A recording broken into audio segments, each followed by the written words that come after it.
पत्रकार बांधवांचे मी या पत्रकार परिषदेत हार्दिक स्वागत करतो।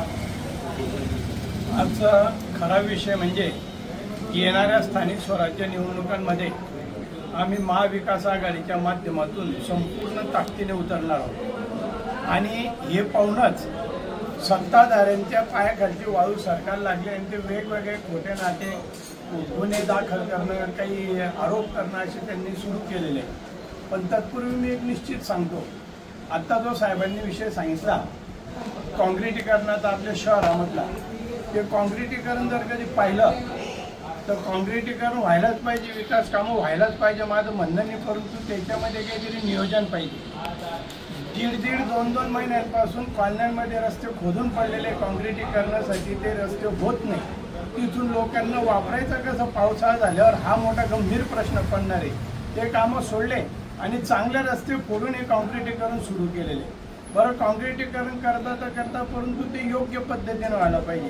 तुम्ही जर पाहिलं तर काँक्रिटीकरण अतिशय उंच होतं आणि दुकानं खाली होत आहे, मग दुकानांमध्ये ते सगळं पाणी जाणार नाही का, याचं काही नियोजन नको का? तिथे तुमचे दुकानाने होणे, या दुकानदारांना वेठीस धरायचं आणि त्यांनी दुकानं सोडावं असा काही तुमचा प्लॅन आहे। तर हे जे या सगळ्या गोष्टी नियोजनानेच व्हायला पाहिजे असं माझं तरी मत आहे आणि ते होत नाही आहे। आणि हे फक्त आणि फक्त त्यांच्या बगल बच्चांचं भलं कसं होईल याच्यासाठी ते सगळे प्रकार चालू आहे। राहिला दुसरा विषय की ह्या निवडणुकीमध्ये आपण पाहिलं, निवडणूक पार पडली, विजय झाला, परंतु त्यांना विजय सुद्धा पचवता येत नाही। आम्ही तर हार पचवून अंग झटकून परत लढायला तयार झालेलो आहेत, परंतु त्यांना विजयी पचवता येत नाही आणि त्याच्यासाठी ते महाविकास आघाडीच्या एकेका नेत्या कार्यकर्त्याला कसं अटकवता येईल याच्यासाठी वेगवेगळे प्लॅन खेळत आहेत। आता जसं साहेब आणि किशोरप्पा बोलले तसे आमचे महाविकास आघाडीचे 2 प्रमुख नेते शंकरप्पा पहलवान आणि पारस शेठ ललवानी या दोघांवर खोटे नाटे गुन्हे दाखल करायला लावून त्यांच्यावर तपासाचा ससेमिरा लावून दिलेला आहे। तर या सगळ्या गोष्टी जर पाहिल्या तर ह्या मनाला न पटणार आहे आणि म्हणूनच ह्या सगळ्या गोष्टींचा जनतेच्या मनामध्ये खतखत आहे, ती खतखत या निवडणुकीमध्ये तुम्हाला दिसणारच आहे। आणि तसंच जर पाहिलं फेरीवाल्यांचा प्रश्न म्हणजे पहिल्यापासून आम्हाला सवय जखम पायाला आणि पट्टी कपाळाला, ती तसेच दाखवण्याची पद्धत आहे। आता निवडणूक आल्या म्हणून त्यांना काही त्रास नाही, परंतु हे तात्पुरतं करण्यापेक्षा त्यांना काहीतरी कायमस्वरूपी असा तोडगा काढून द्यायला पाहिजे की जेणेकरून त्यांचं पोट त्याच्यावरच भरतंय। तर ते न करता फक्त तात्पुरती काहीतरी मलमपट्टी केली जाते, या अशा सगळ्या गोष्टींचा आम्ही निषेधच करतो। आणि त्यांना वाटत असेल की आपण एकेकाला खिंडीत गाठू आणि त्यांना त्रास देऊ, तर त्यांनी तसं समजू नये।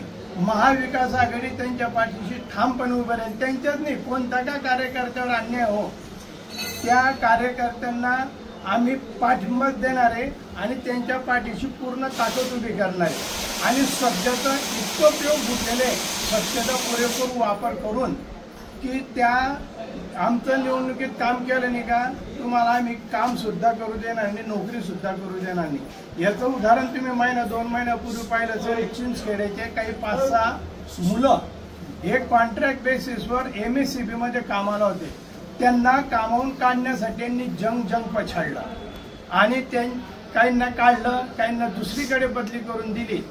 तर जर कधी यांना करायचंच आहे तर कोणाच्या पोटावर मारण्यापेक्षा पोटाला कसं लावता येईल याच्यासाठी प्रयत्न करायला पाहिजे, तो प्रयत्न होत नाही आणि फक्त काहीतरी नौटंकी केली जाते। नौटंकी तर आपण खूपच पाहिलेलं आहे।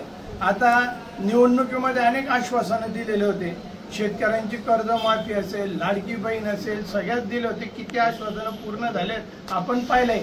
आता तर म्हणतात की शेतकरी कर्जमाफी हा काही फार महत्त्वाचा मुद्दा नाही, महत्त्वाचा मुद्दा नाही तो कोणता महत्त्वाचा मुद्दा हेच मला कळत नाही।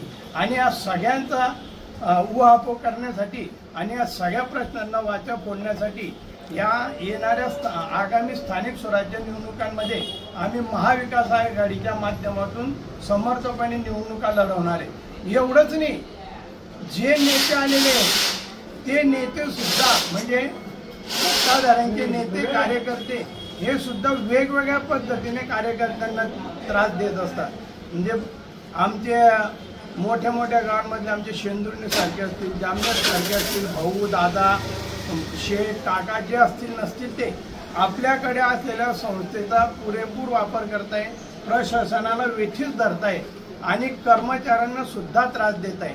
ते कर्मचारी विचारात पडतात की आम्ही आजपर्यंत तुमच्यासाठी कुस्त्या खेळत गेलो आणि आता तुम्ही पक्षांतर केलं म्हणजे आम्ही करायलाच पाहिजे का? त्यांनी केलं नाही म्हणून त्यांनाही त्रास दिला जातो। असे अनेक उदाहरणं घडत आहेत। तर माझं मत राहतं की तुम्ही अशा विघातक गोष्टी करण्यापेक्षा विधायक गोष्टी करा आणि मगच मैदानात या, आणि अशा या गोष्टींना आम्ही बळी पडणार नाही हे परत एकदा सांगतो। आणि पूर्ण सर्वार्थाने आम्ही या निवडणुका लढवणार आहोत।